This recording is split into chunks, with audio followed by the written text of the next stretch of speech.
സായുധ സേനാംഗങ്ങൾക്ക് ആദരവർപ്പിച്ച് രാജ്യം.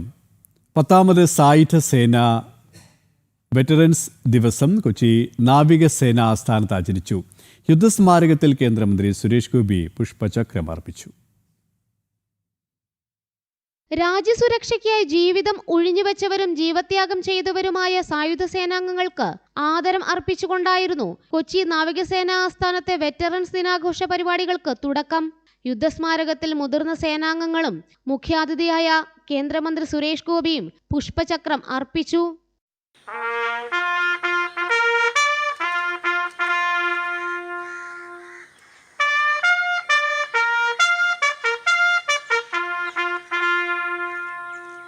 തുടർന്ന് നടന്ന ചടങ്ങിൽ കേന്ദ്രമന്ത്രി സുരേഷ് ഗോപി സംസാരിച്ചു.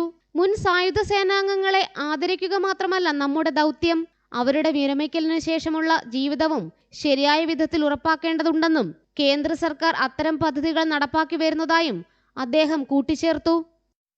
It is essential that we not only honor their past achievements but also reaffirm our commitment to supporting them in their transition to civilian life.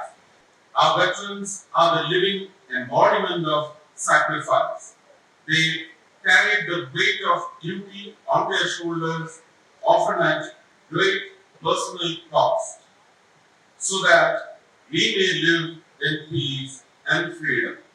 We salute not only their service but also their families who stood beside them, offering strength and support in silence. തുടർന്ന് മുതിർന്ന സേനാംഗങ്ങളെ സുരേഷ് ഗോപി പൊന്നാട അണിയിച്ച് ആദരിച്ചു.